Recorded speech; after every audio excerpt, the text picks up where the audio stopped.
முன்னாள் முப்படையை சார்ந்த வீரர்கள் ரிட்டையர்ட் ஆகும்போது அவங்களுக்கு ஏஜிஐஎஃப் சொல்லக்கூடிய அந்த ஆர்மி குரூப் இன்சூரன்ஸுக்காக ஒரு அமௌண்ட் வந்து கான்ட்ரிபியூஷன் பண்ணியிருப்போம்.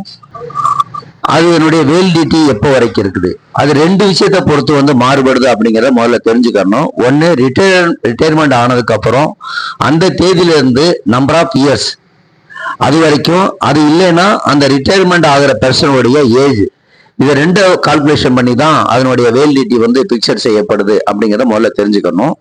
அப்படின்னா இது யார் யாருக்கு எந்த வருஷம் ரிட்டையர்மெண்ட் ஆனவங்களுக்கு எத்தனை வருஷம் வேலிடிட்டி இருக்கு அப்படிங்கிறத தெரிஞ்சுக்கணும். ஏன்னா இது எல்லா காலகட்டத்தில் ரிட்டையர்மெண்ட் ஆனவங்களுக்கும் ஒரே மாதிரியாக இருக்கிறது இல்லை அப்படிங்கிறத நம்ம தெரிஞ்சுக்கணும். அப்படின்னா நீங்க ரிட்டையர் ஆன தேதியில இருந்து ஆயிருந்த தேதியை வச்சு எப்போ வரைக்கும் உங்களுடைய ஏஜ் வந்து வேலிடிட்டி இருக்குது அப்படிங்கிறத தெரிஞ்சுக்கிறதுக்கு இந்த வீடியோ கீழே இருக்க லிங்கை கிளிக் பண்ணி பாருங்க.